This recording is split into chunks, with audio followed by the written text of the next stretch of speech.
Let's wait for a few other people who will join us. Hello. I don't know how many will be in our room.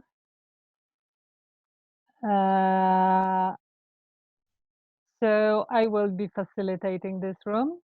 My name is Karolina, you can call me Karo. And I am a member of Empathy Circle team, also Global Support, Regenerative Culture Working Group, and obviously my local XR group in Poland when I am based. And I would like to pass on this introduction to John. John, would you introduce yourself? Sure. Do you want anything besides my name? Where are you based on? If you are a member of XR local group, what is the group? Okay. Yeah, so I'm John. I live in Seattle, Washington. We have Extinction Rebellion Seattle, where I work on coordinating action planning and media and messaging. Would you like to pass on to somebody? Let's see, I guess Sarah?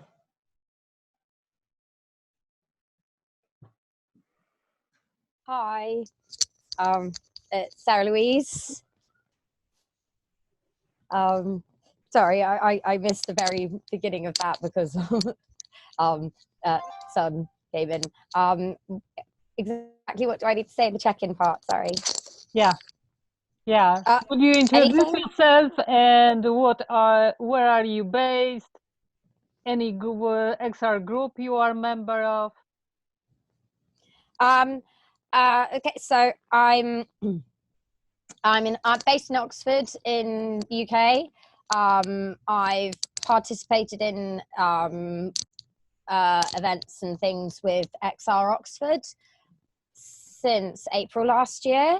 I found out about Extinction Rebellion literally a week before the April Rebellion, so I had to do like quite a quick turnaround to get like childcare and everything sorted and like take part. But I've taken part in a few things since then, but my main interest has been in trying to tackle the lack of empathy, actually.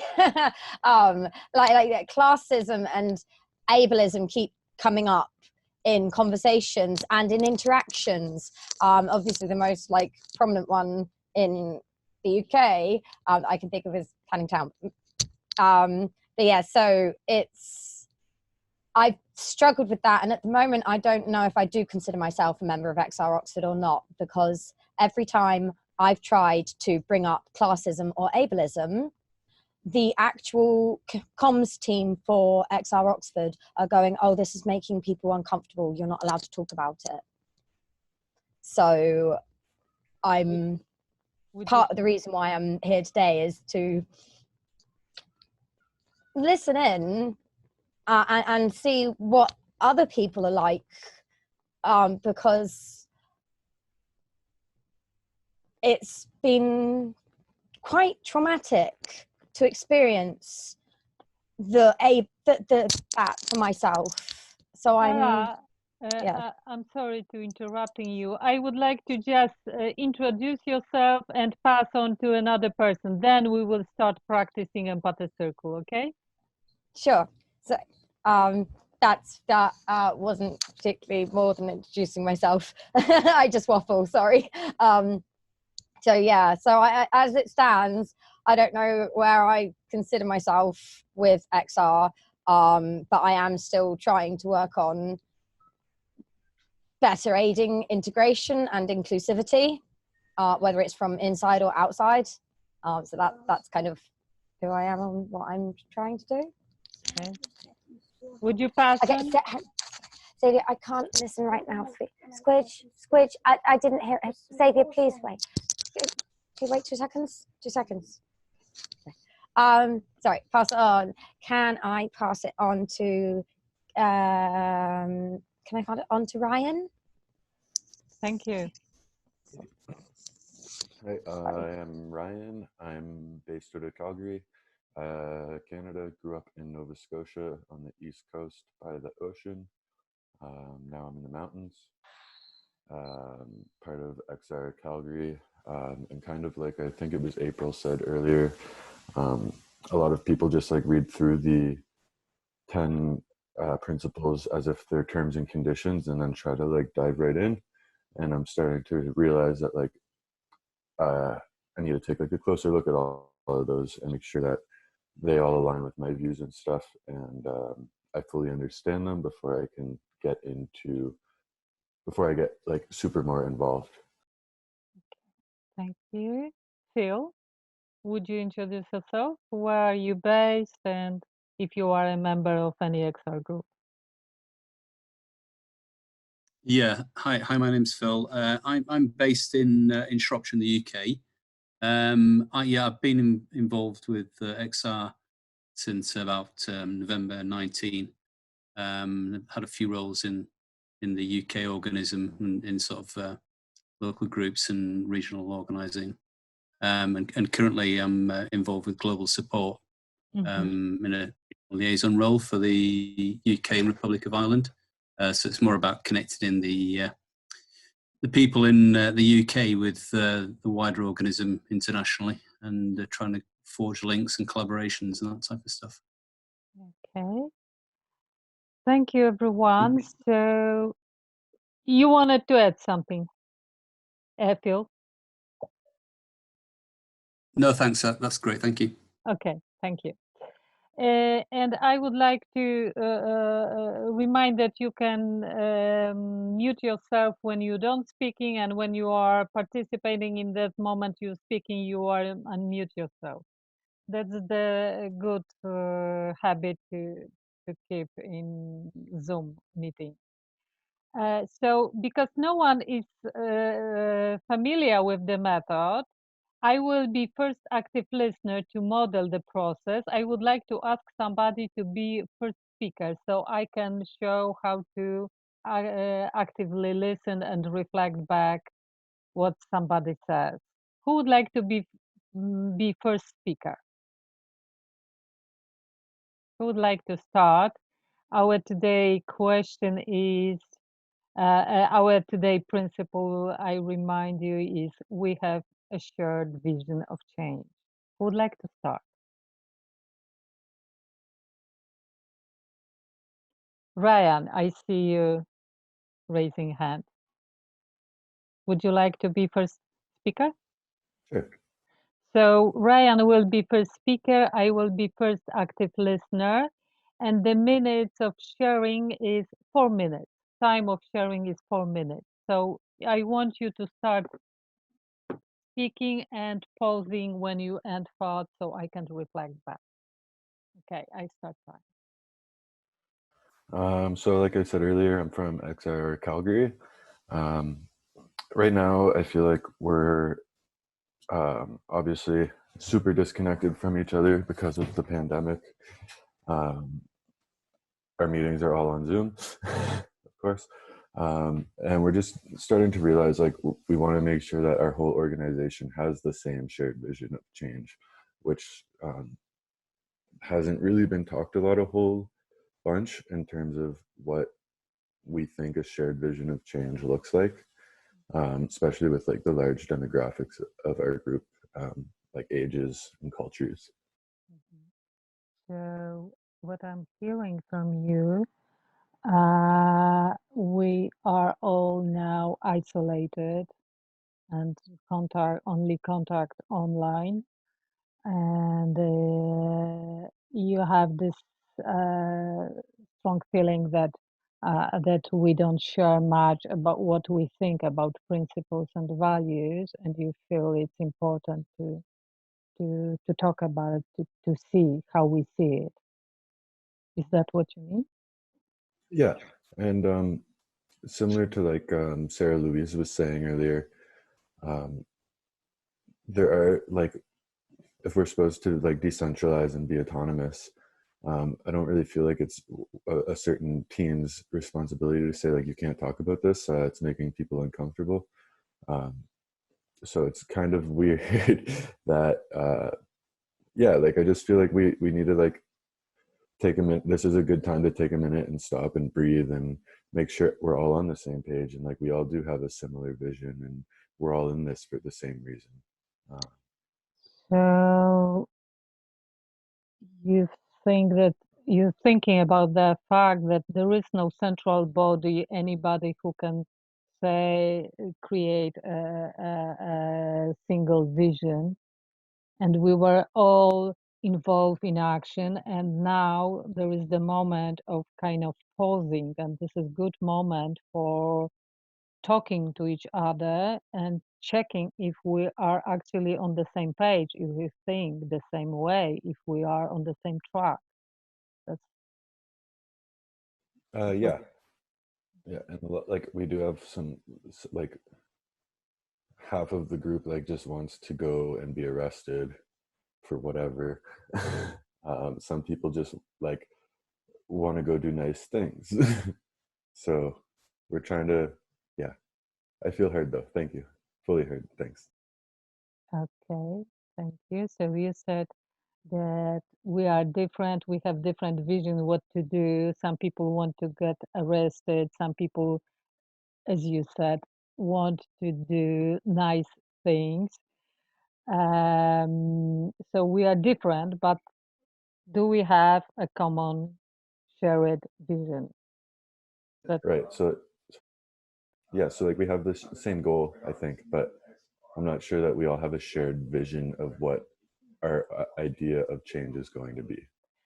Oh, so you mean that we definitely have the same goal, but there might be different way to achieve it, and you kind of want to know if we share the same vision of this process of changing.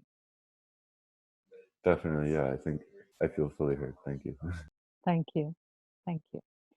So as you see, Ryan ended before time. When there is time, when time is up, I usually show my screen, my telephone. It doesn't mean that you have to break in the middle of the sentence. You ending your thought, active listener reflected back. This is just the indication that time is up, but we normally ending our thoughts and reflection.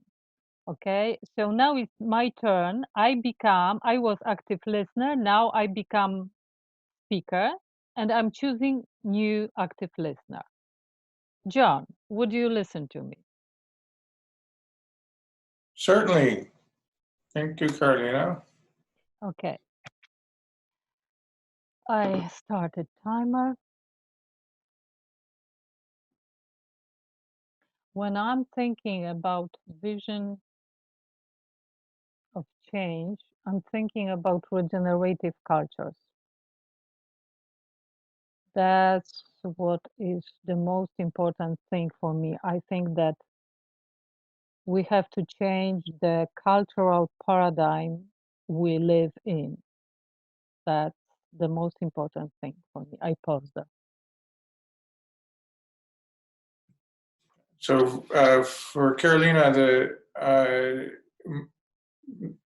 change that we need is to establish a regenerative culture, and that our social paradigm needs to be altered so that we're in that mode of regeneration. Yeah. And I imagine that we have to create a regenerative community within the movement. We are the change somehow. I see this like we are the change. So we need to create a regenerative community that shares the same values and principles, and then to spread this sort of alternative beyond the movement. That's how I see it. So the it sounds like you believe the way that this culture changes is for Extinction Rebellion groups to develop a regenerative culture that can spread into the broader community. Well, the important thing for me is that we become a community, an alternative community, and then we kind of disseminate or incorporate people from the society into this community. We kind of develop this way and we become the change, sort of. And more people become part of it. Okay, so then the Extinction Rebellion groups would be developing regenerative communities that can draw others in and spread their social paradigm. Yeah, thank you. Thank you, I feel fully heard. So I also ended before time. Now it's your turn, John. You become speaker and you choose another person as an active listener for you.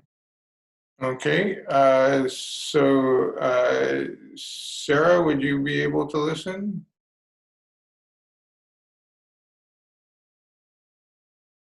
Yes, I'll do my best to be active, a good active listener.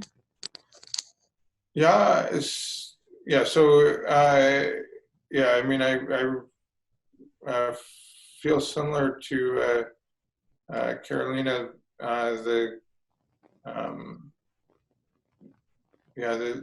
In Seattle we were a little bit challenged because Extinction Rebellion is one of a number of direct action focused environmental groups. Others are better funded, and our members have often gone to or become involved, I guess, in those other groups. So I'll pause there. So,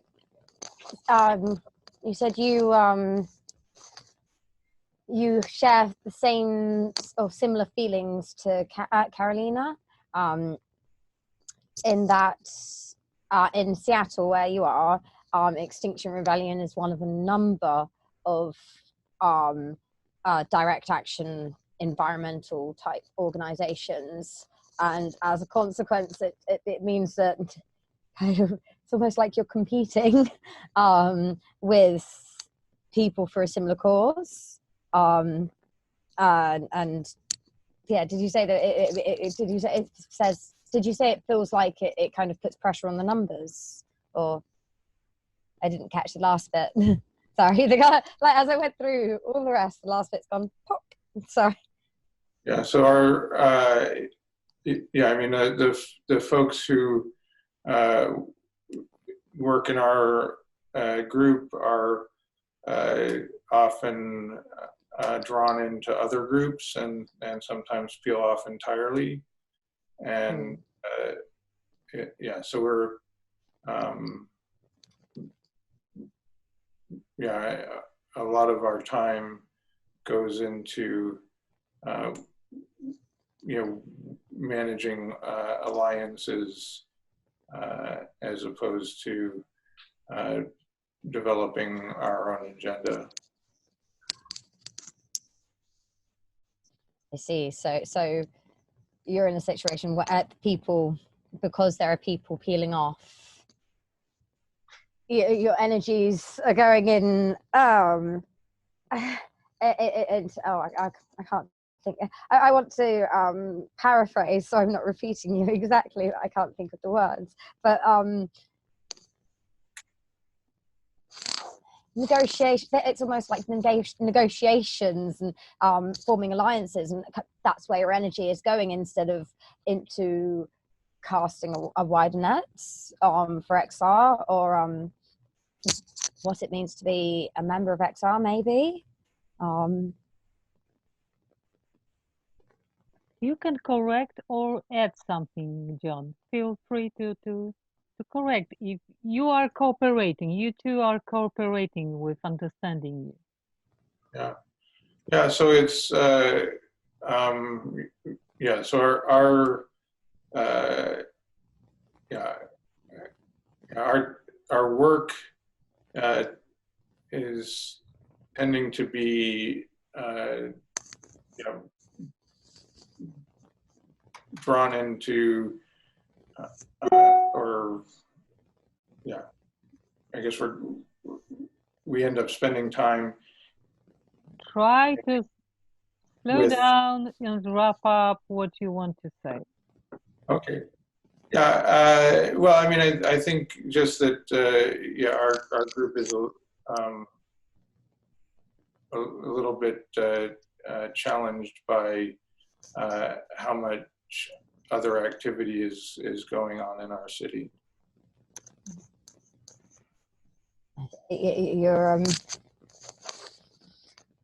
with the other activity going in your city, it feels like a niche market with a lot of competitors, maybe. But I guess it's about. So this is not active listening. I should stop that. I want to go off into like two-way conversation. Sorry. I feel very heard. Hard. Okay, so has like now. Oh gosh, does that mean it's my turn to do the actual speaking? Yeah, you become speaker and you choosing active listener. Who, so can you remind me who has not been an active listener? Phil, would you mind being my active listener? Absolutely, no problem, Sarah. Cool. Gosh, so I've just got 4 minutes to talk about kind of my thoughts on a vision for a shared future. I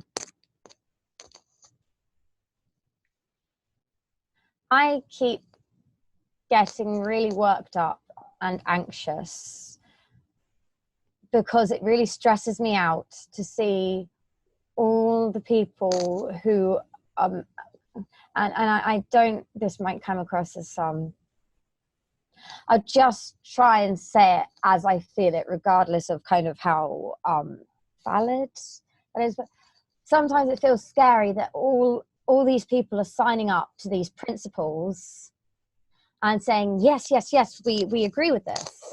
Yes, we understand. In fact, we understand and we believe in it. In fact, that must mean we're already doing it, when those are not one and the same thing. And it's very stressful when you're facing someone who wants to be a good person, but is so busy worrying about, I don't know, that I've been to a lot of not just empathy workshops and things, but for example, there was a really interesting workshop I did on burnout as well. And it's just, I've noticed, I know that we talk about burnout being a barrier to empathy, but it's bigger than just burnout, because burnout is short term. But actually, as you know, we are living in a society that's, oh, have I gone on too long, haven't I? Yeah. I could talk for an hour without pausing for a breath. I'm going to really struggle with this. Give chance to Phil. Yeah, sure thing. So yeah, sorry, I had to paraphrase there, Sarah. So what you're saying is, what creates some anxiety for you is that you feel that people, it's something with a tick box exercise. People say, yes, I agree with the principles and values, but they do that without a great deal of thought. And they feel that just doing that is actually embodying them without giving that much thought beyond that. Yes, exactly. And sadly, kind of part and parcel of the society that we live in, you know, it being part of capitalism, and as Karolina talked about in the beginning, it's not just kind of part of how our capitalist economy works. It's also about how we parent our children, how we're raised in our educational institutions. You're right or you're wrong, and funnily enough, there's not much of a gradient of wrong. All wrong is wrong. You know, if you're in a spelling test and you know and you spell cat K-A-T, you're just as wrong as if you spelled cat F-I-S-H. You know, that there's no gradient of, so we do live in a society where mistakes are shameful, much as we learn on a kind of a conscious level or on a shallow level that yes, no, it's okay to make mistakes, and you know, I can learn from my mistakes and that's fine. But kind of on a deeper level, we still have that, oh, it's not okay to make mistakes. If we're looking at something that we've done which has had bigger impact, the bigger the impact is, the more likely that we'll end up feeling shame instead of guilt. And it's just such a hindrance. And then, I'll pause there so you can try and so. Okay, so you feel that that society is very judgmental, but in a very binary way. So there's no shade of grey, and that essentially it's a game of blame and shame. Yeah, like yes, all of us, but not kind of yes, like we can be really nice on the surface, but we can still be really judgmental underneath. And I'm not just talking about how we direct that out to others. When we're directing that out to others, we're also directing it in on ourselves. Like if we feel insecure about how others would judge us, we're more likely to be more judgmental. It kind of goes hand in hand. So I tend to find that the people who are more understanding are people who are less judgmental of themselves. Yeah. Okay. So what I'm hearing is that people tend to project what they're feeling onto others.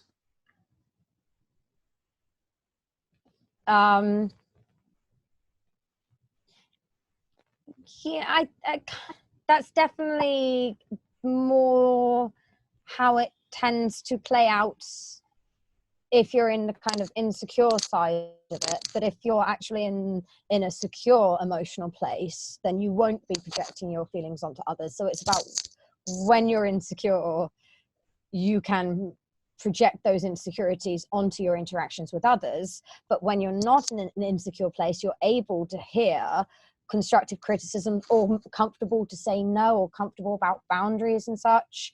So it wasn't as simple as people projecting. It's about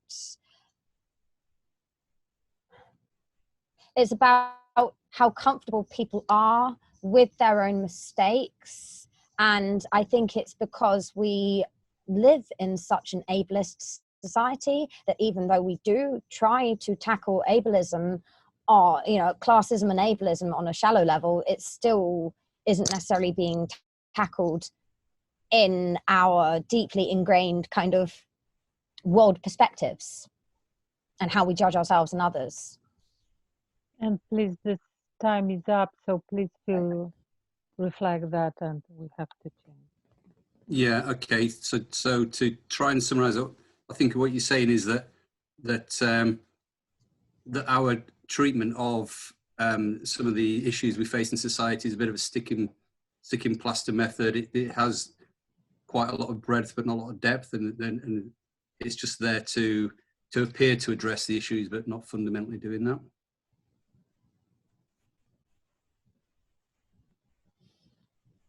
Okay. I think that sounds like you've got the right gist. I think so. Okay.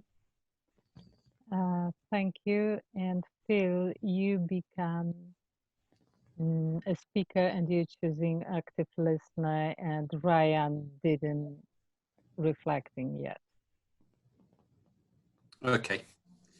Okay, so as regards shared vision of change, I personally feel that's probably an unrealistic ask in a planet with, let's call it 7.5 billion people. I think we can probably agree on a subset of common parts of that vision, which we would all share, but how that maps across the whole planet, we'll probably find that how that actually looks for particular groups of society, particular cultures, would be subtly different. So therefore, to say that we all have a shared vision of change and we're in lockstep in some way is probably unrealistic. So like what I'm hearing is that you do feel like everyone does have a shared vision of change, although everyone's vision of change looks differently just based on whether it's age, culture, where they're living, or social status. Yeah, I suppose if maybe a way of adding more clarity to that, let's say a vision of change contained 10 points, you know, and we all gave our 10-point plan, maybe across the whole XR community, we would find there was absolute agreement on 6 of those, and the other 4, you know, might only map with 20% of the XR community, and in what those differences would be the priorities for us as individuals and also for our communities and our cultures. So that's, and it's a bit like a Venn diagram if you see what I'm saying, where they overlap. Yeah, so like basically like almost saying like pretty much everyone throughout the XR community agrees with 6 out of 10 of our principles or our ideas of change, but those other 4 that everybody else has as their top 10 who they are. Yeah, that didn't refer to the 10 principles. No, oh sorry. No, So that was, like, yeah. if your vision of change was 10 items, everyone would agree with 60% of them, but 40% of them are their own sort of views, a little bit different than the common ones. Yes, yeah, absolutely, yeah. You've nailed it. Thanks, Ryan. I feel heard. Thank you. You're welcome. Ryan, so it's again your turn, and you're choosing whoever you want. It's good to not choose the same person. You can choose whoever you want and give everyone chance. John, would you mind to listen? Oh, thank you.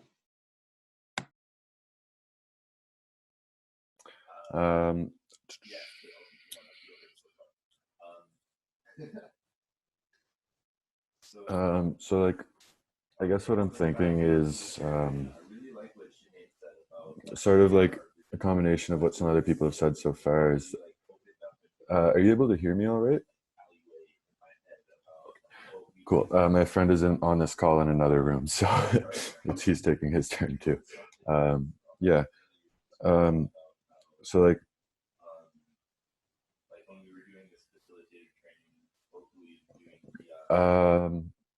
right now, like in our XR group,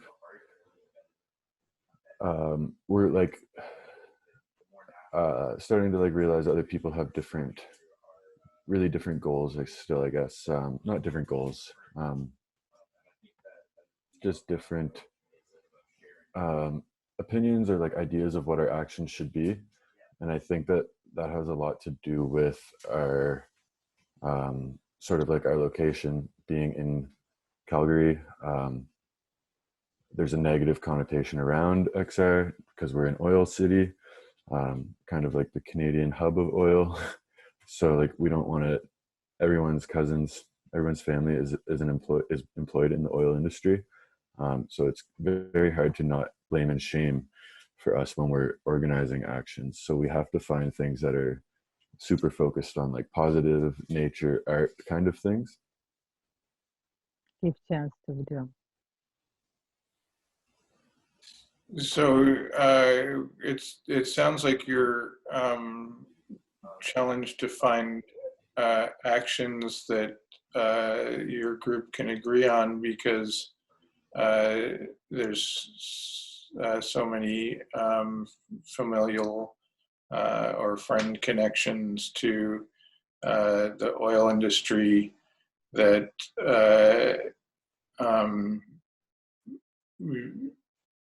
you're concerned that actions against the oil industry would come across as blaming and shaming loved ones, and that leads to a desire to focus on actions that are positive and uplifting. Yeah, exactly. And like similar to what you were saying before, in Washington, Seattle, like you have lots of other groups in your community or in your city that you lose members to, and it's almost like you're in competition with each other for the same sort of goals. So like we have lots of, right now we have like a permaculture group, the Calgary Climate Hub, like all these other groups that are popping up, and I don't know more, which is huge right now with Indigenous rights, just due to like the pipelines in Canada that they want to cross through like sacred territories and stuff. So I feel like sometimes also it's really hard for us to be like, hey, look at us, when we're a group of predominantly white people from Canada who want to like live long and prosper and have a great world for future generations. And then we have like, I don't know more, who's like, my grandmother is getting removed from her land by the RCMP so they can build a pipeline through a sacred burial ground. So it's kind of hard for us to be like, hey, look at us, like we want your attention, when everyone's like, people's family members are being, ripped off of land that's never been ceded. It's just like unceded land in Canada. It's never been a part of Canada. So that sounds like your group is not only challenged by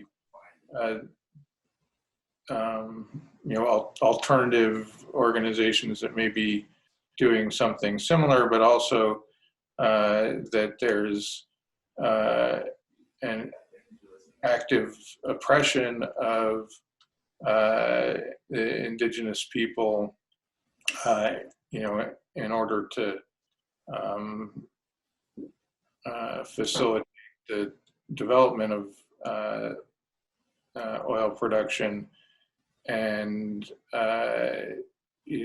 and your group doesn't have a way to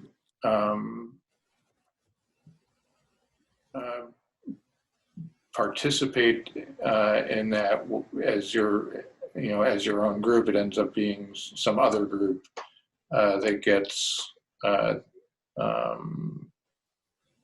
the attention or the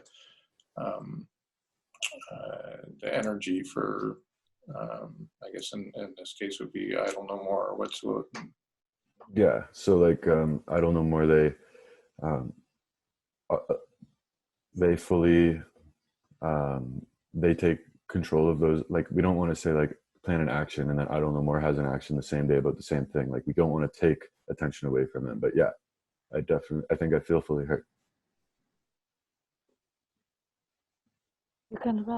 You can reflect that, John. Sorry. Right. So could I ask Phil to reflect, please? Yeah, sure thing, John. Oh, thank you.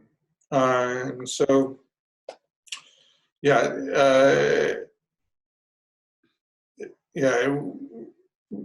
in Extinction Rebellion Seattle, we're right now trying to work on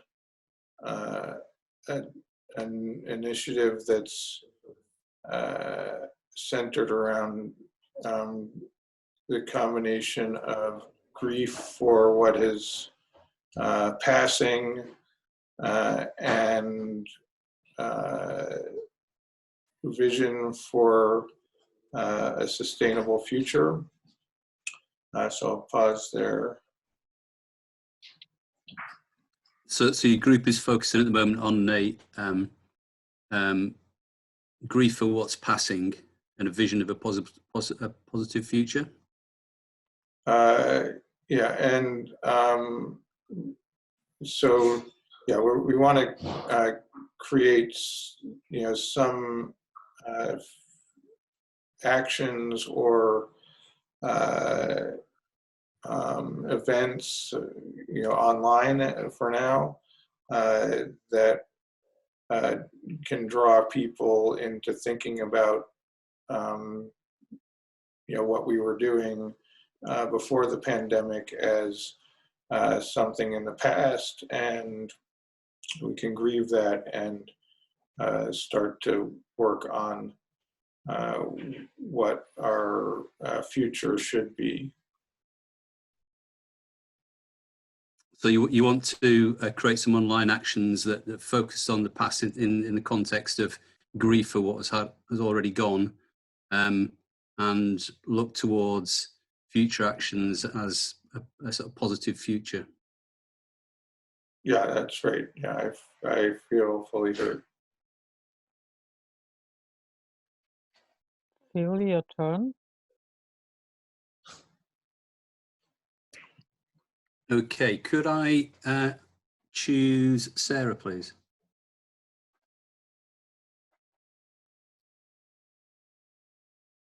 You are muted, Sarah. Yeah, yeah, sorry, I realized that. Yeah, that's fine.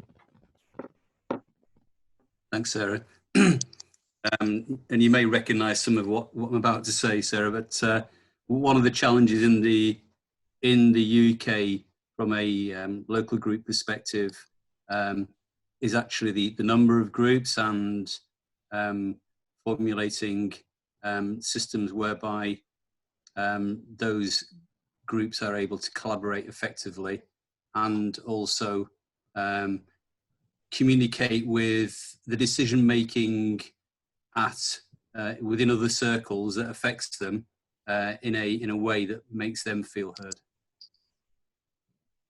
So at the moment, your group, did you say, or you as an individual, did you say your group is concentrating on kind of looking at how there are smaller groups within your local region and the communication routes between the smaller groups and how effective they are? Was that? Yes, probably. Yeah, I didn't explain myself very well. Sorry, Sarah. Yeah, the has nearly 400 groups who are split into regions, and then the regions have their own structure and break down to county level, and within those counties there are also a number of groups. So it's how the challenge is how that route of communication is achieved, and also to decentralize that so there aren't lots of bottlenecks to achieving that elegant communication. So gosh, 400. There are 400 different groups within your region that you have to make sure that there are no bottlenecks in the communication in either direction. Gosh, that's a big task. Yeah, and also so that that in as much as possible that isn't mediated by individuals. It just happens in a decentralized way, and therefore that the groups feel able to act independently, and also have the information that they need to feel that they're fully informed. That's so it's about making sure that the information is there in an accessible way for people to be able to be fully informed, and to be able to access what they need to access without a middleman, for want of a better word. Yeah. Thanks, Sarah. Yeah, feel fully heard. Thank you. I have to do mute again, don't I? There we go. Yay! Whom are you choosing? Whom are you choosing? Karolina, would you like to be my active listener? Okay, be merciful. I'm not native speaker in English. Okay. So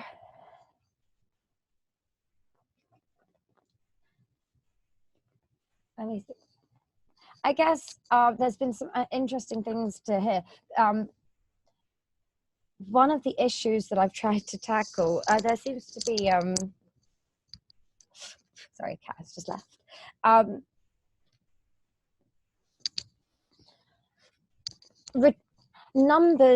Membership is obviously it's like our top priority, really, in a sense. And it's interesting to hear other people talking about their memberships in their regions and how it competes with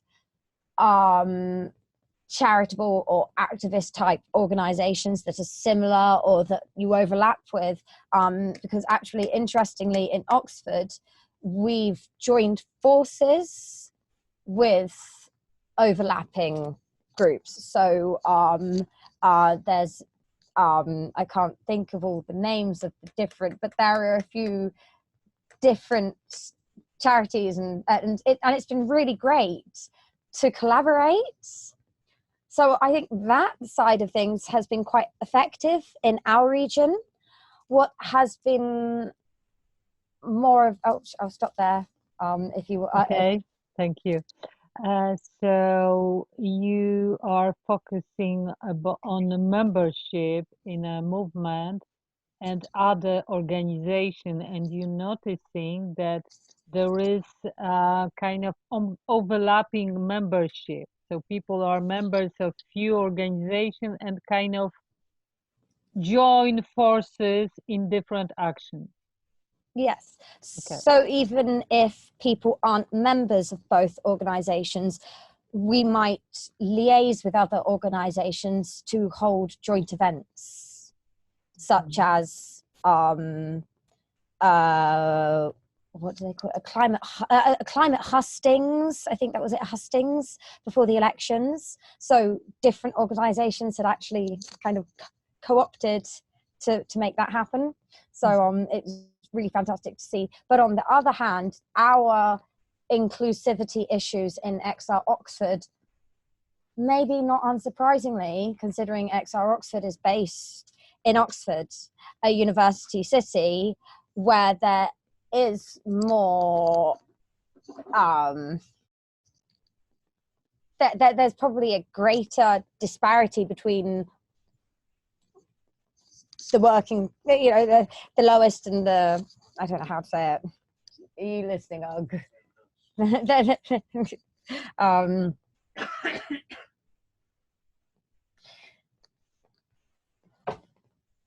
In Oxford, it is the most expensive place to live in Britain, second to London, or in fact, because the pay, the rents are nearly as high as London, and yet our pay is not as high as London.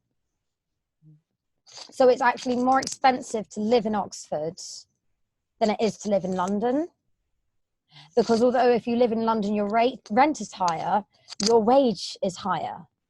But in Oxford, we're a tourist and university city where we have, we have some population who are well educated, well qualified, and travel far. Sorry, I might have to go and cast 4 minutes again. Otherwise, I'm not even going to make a point. Maybe see, that's an inclusivity issue I find, because I have ADHD and autism, and I realize that it's open to interpretation and we can kind of work out how long it is, but I can barely even get my thoughts together in 4 minutes, let alone make a point. I'm really struggling with this. Okay, but I didn't make the point that I wanted to make.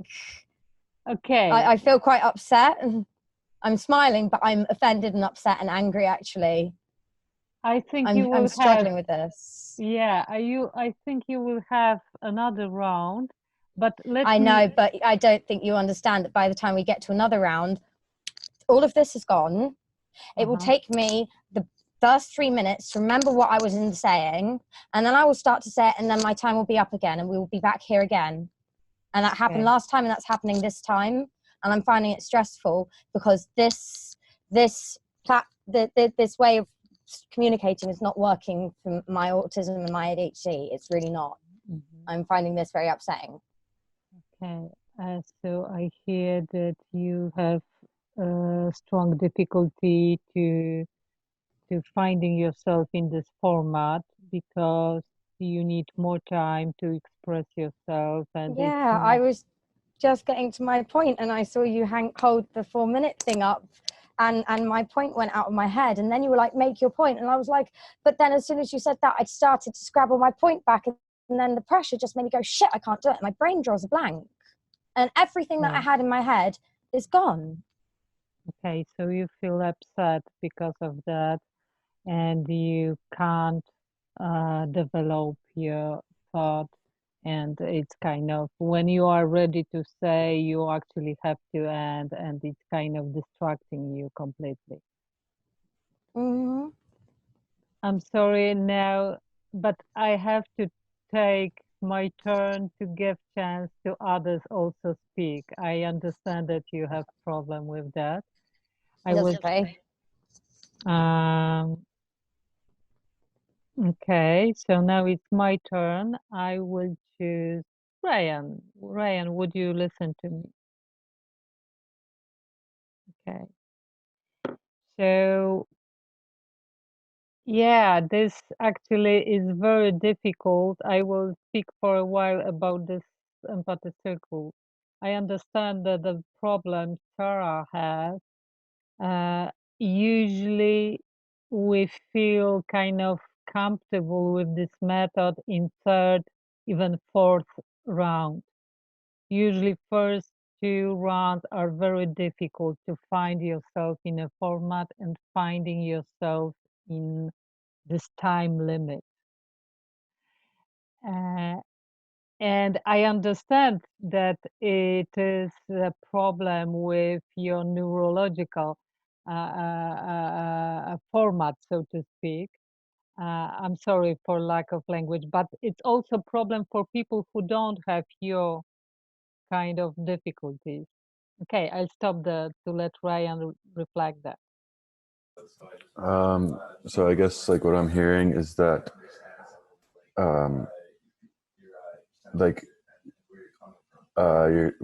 what you're saying is that it's a similar problem for pretty much everyone, but it is a little bit harder for people who have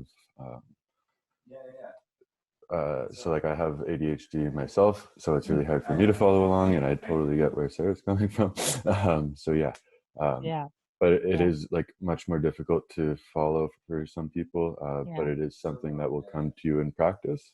I mean, we'll get better with practice. So for myself, maybe instead of trying to focus on a huge point, just get something quick and easy out of the way until I'm at a point where I can focus long enough. Yeah, kind of, you feel more familiar, more at home after third, even fourth round. It's kind of become easier. That's how it is. Yes, I think I stopped that to have you more chances. Thank you for listening. Now it's your turn. You choose somebody else. Um, Sarah, would you like to listen? Yep, that's fine. um, I definitely agree with what you were saying earlier, that this is like I have really bad ADHD myself. So I understand completely where you're coming from. And even like just in that last section of me listening, like I feel like I was not fully actively listening, even though I'm trying to. It's also like part of the thing of getting off on a tangent when I think like people with ADHD frequently have this thing of like, I have to fill in a backstory before I can tell the full story. So you also had that sense that this communication style is a little difficult, and even like the active listening, it takes a lot of concentration, and may not feel like fully actively listening still. Does for me anyway. And there's my concentration, because I listened and I heard and I understood, and it's like, brain, nope, not there. Okay. And you said It's something okay. after that. It's okay. Sorry. And like, of course, I mean, it is different for everybody. I've spent a lot of the last couple of years by myself, not having people to talk to. So like when I do talk, I'm like, just start talking, and filling them in with way too much information. And I can only imagine it's pretty difficult for you with the little ones right now too. Yeah. So yes, for you, being more socially isolated means that when you do talk to people, you might want to make optimal use of the space to speak in. Yeah. I can relate. Yes, and obviously different people's experiences vary, and it's yeah, no, I'm having kids is fun, but it doesn't mean that I don't have no holds barred with adults, because an adult is listening to me. I can have an adult conversation. Sorry, that's not the active listening. Sorry. Yeah. Yeah, I understand. I feel heard, or I feel fully heard. Thank you. Thank you. Oh gosh. So yeah, yes, because then order changing as well, and background to me again. What was I saying about? Choose somebody. Choose somebody. Yeah, choose somebody. So I can I pick either Ryan or John? Are you just talking? So John, are you happy to be my active listener? Yes, certainly. Thank you, Sarah.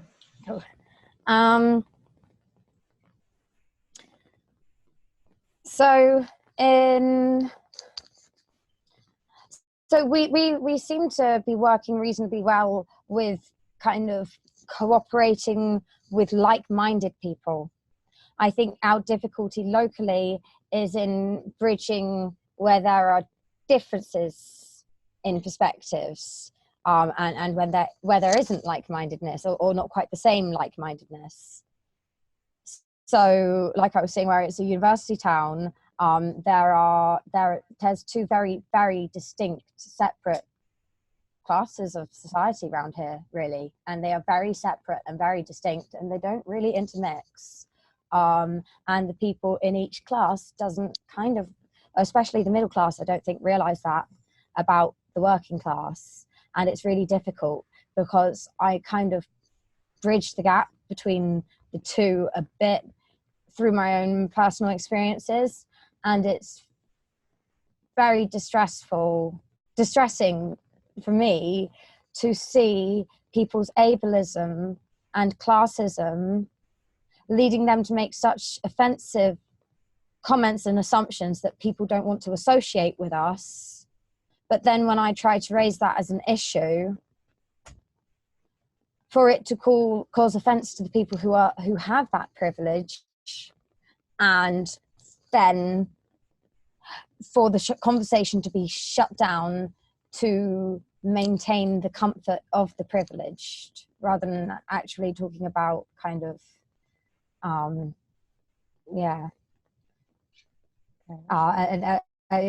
sorry, that was a long Yeah, I'd like pause. Do your best, I can fill in if.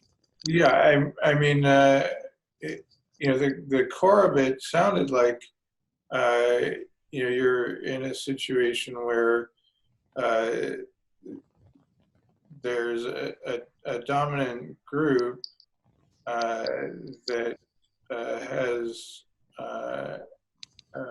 privilege and fragility around that privilege. Where you're seeking to help them become aware of the impact of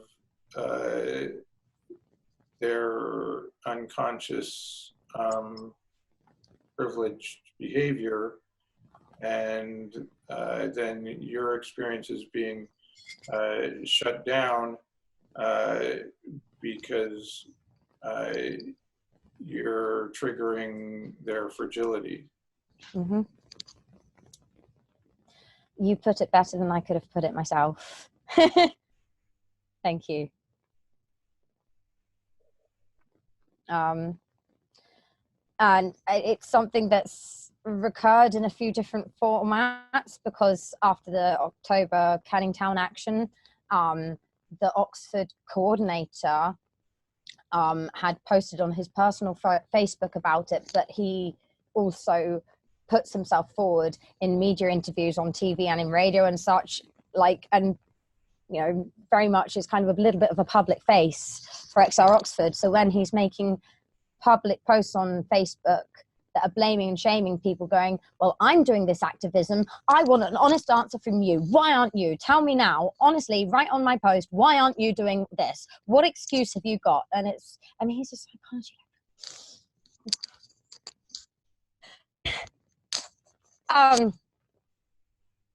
I need to try, and there I want to go into my own blaming and shaming. Well, shaming is questionable, because actually, if guilt versus shame, they're different things. But I definitely want to go into my own blaming, which is not necessarily helpful. But it recurs, and when I've tried to raise it helpfully, I've been knocked aside. So then when I've tried to raise it, I've raised it on Facebook in response to relevant posts. I've raised it in the WhatsApp group, which is an open group for any conversation on any topic, and yet I was kicked out for making people uncomfortable. And I wasn't given advanced warning. I was literally messaged that morning saying we're going to get guidelines for what people, what we recommend people do, and it's up to you if you take them or leave them. Quote, it's up to you if you take them or leave them. And they messaged me that. And then I said, well, hang on, these guidelines don't seem fair, because if you're saying people can only contact people directly, then, when racist language was picked up for use in the Oxford Rebel WhatsApp thread, people only openly discussed that racist language isn't okay. And then when I pointed out classist or ableist thinking, it was shut down. And I said, but in the same respect, if you can point out racist language in the conversation, because if you just take it back to the original person, then other people might see it there and just think that it's okay, and learn from that example that racist language is okay, whereas talking about it in the forum it occurred seems the appropriate place to discuss it. And yet when I did the same thing about classism, I was kicked out for that exact fact. Okay, that was long saying. Sorry. It is very upsetting though, and it discriminatory. Let's reflect that because it was very long. Yeah. And time is up. Yeah, I mean, what I heard is that you know, in your group, there's you know, certain behaviors can be called out as inappropriate, you know, if they're deemed racist. But if people manifest other forms of privilege in a hurtful way, then bringing that up in public is deemed inappropriate and a violation of norms. Yeah, that's what it seems to be. Thank you for paraphrasing so well. Okay. Sean, your turn. You're choosing person to speak to. I think Phil didn't speak for a while. Okay, Phil, I think you reflected for me before. Is that right? But that's okay. That's okay. I would like to give everyone at least 3 times. Are you there? That's fine. You can. We have some trouble with hearing you. Are you able to hear us, Phil? Yeah, I think it's a bit of a delay on the line. Phil, we don't hear you, I'm afraid. Yeah, you're broken up and muffled. Can you say something?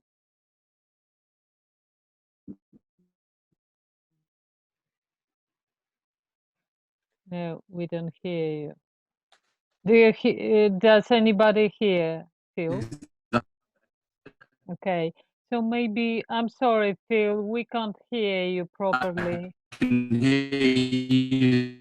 Is that better now? Starting to be a little better. If you go to the bottom left where it says mute, you can test your microphone and speakers.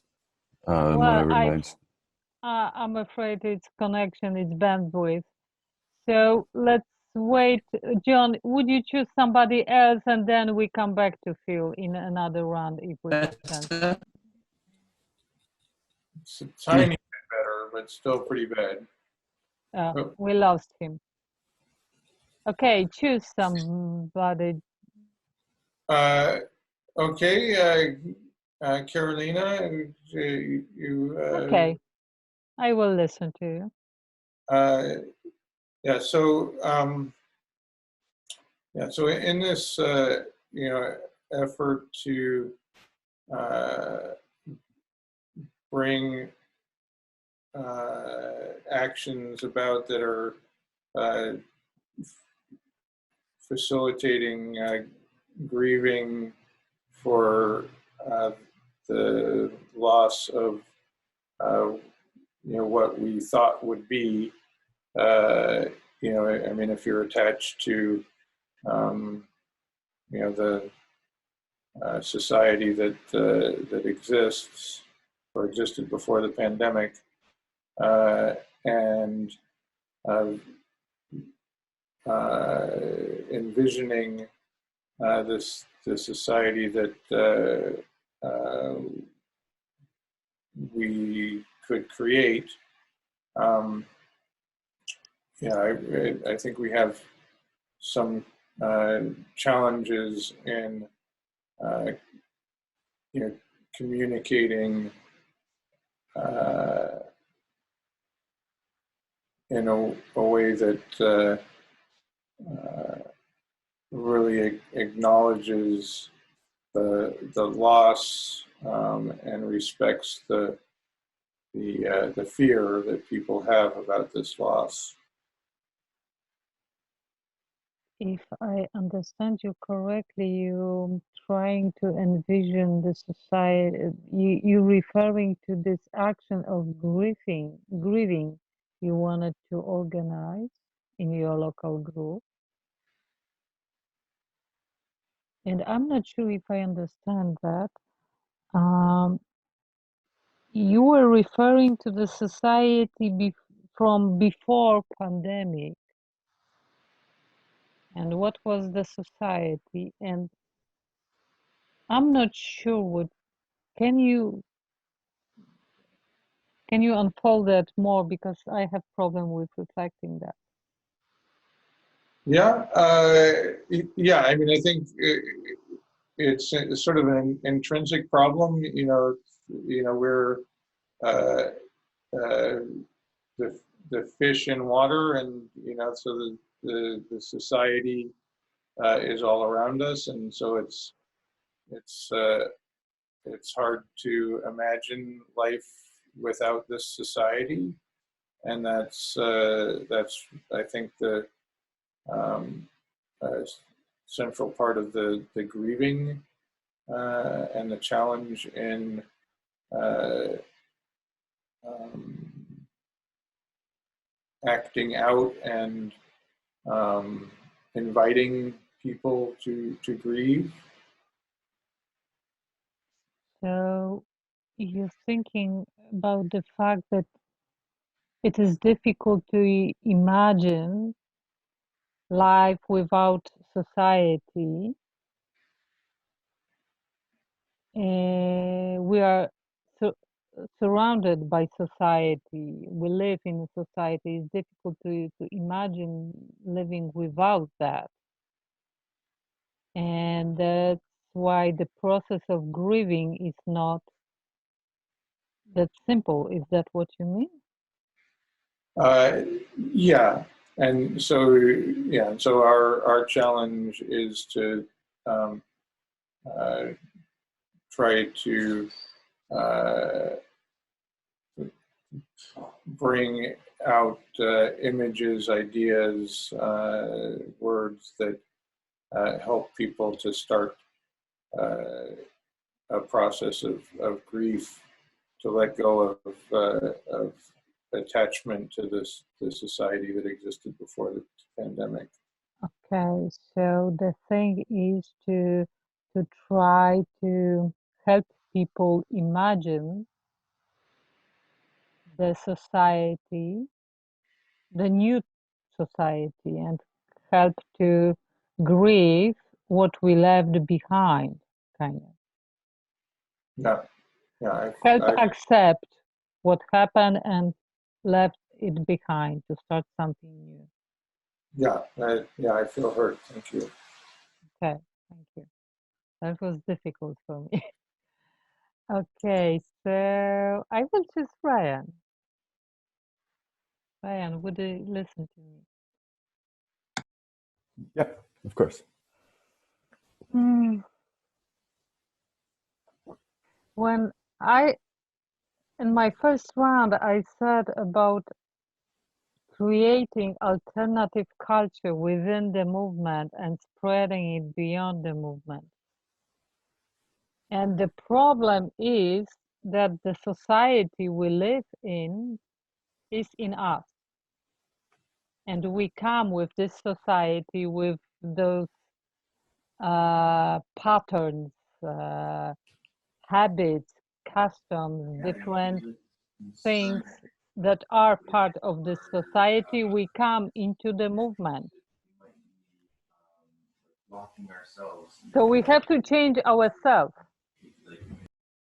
So we have to change ourselves. That's the problem. Okay, I stopped there. So you're saying that in the terms of like creating an alternative culture within the movement has to extend beyond just the XR movement, that the society within us, the problem with the society within us is the fact that we have all these habits and routines that we're so used to and not being able to do them makes us feel like we're not being active citizens, I guess. What is important to me that we want to change, we want to live in different culture, but we forget that this old culture is in us, in our behavior, in the way we build relations with other people. So we have to change that. And the first step is to start with myself and with my relations with other people, for example, in movement. So I try to create different relations in my local group, in my working group. I'm trying to build different community. So within trying to build a different community, it's also that, like, sort of the idea that, like, we can't keep going the way we are. We need to, like, make small changes while we're addressing the problems in our habits and routines. So going for coffee every day is okay, I guess, but bringing your own mug is the way you should do it. But we're all so used to being able to buy a coffee, not worry about bringing our mug or where we're going to put it when the coffee's gone, and just throw a paper cup in the garbage. Well, I didn't talk about coffee, but it might be a good example. Yeah, no, that's just like how I'm trying to understand it. Okay. So yeah. Okay, that's okay. I was thinking more about relation between me and other people and how we organize ourselves, how we build the local group, if we are community, if we have time for ourselves, how we solve tensions, conflicts, how we do that. Do we hear each other?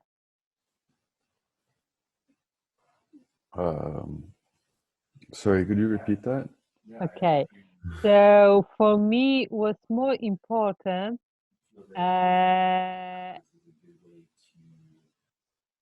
how we organize in my local or working group, what kind of relations we build between us. Are we a community? Do we know each other as people or just an activist? Do we know each other? How we relate to each other? That's the start. So, like, just making sure that we actually relate to each other in the sense of like,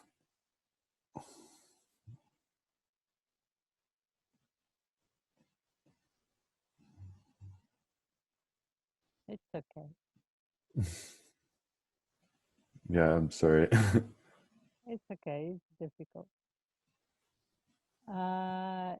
I think now I was talking about building a community within the group, within the movement. It's okay.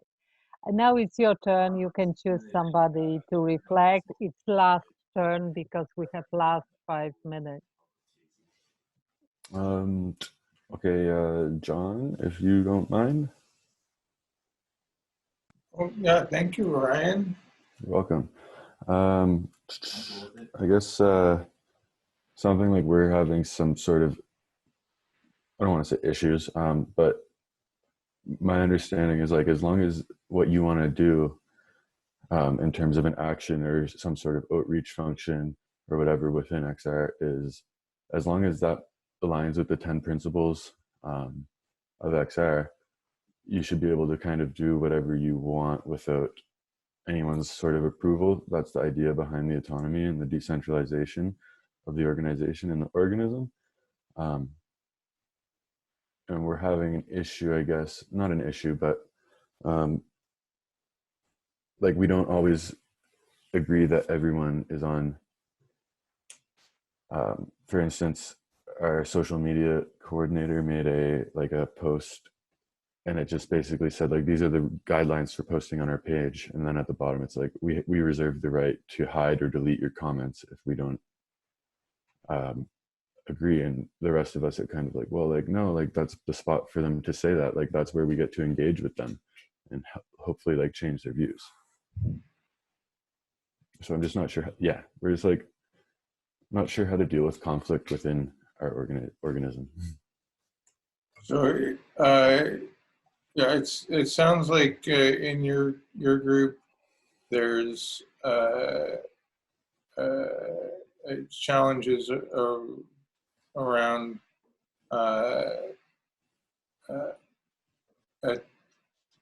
maintaining autonomy and a desire to enforce some behavioral norms or communication norms, and that there may be some stress. I heard. I mean, I heard that some. Yeah, it sounded like a stressful situation where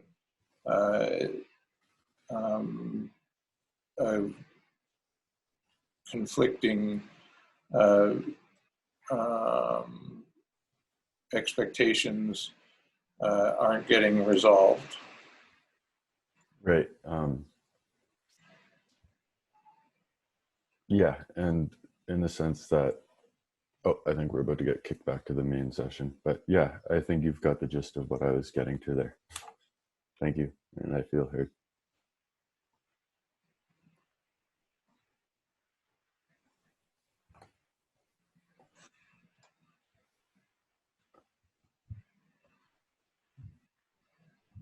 Thank you for and I know like one of us has left now, but yeah, thank you for doing the circle. Thank you. I think Karolina might have been talking, but she's muted. I'd like to acknowledge my gratitude and myself. Oh yeah, she is definitely muted. Oh, I'm sorry. I thought I was muted. I wanted to thank you all for participating in this empathy circle. Thank you very Thank much. you. And Thank see you in main session. Cool. Question, you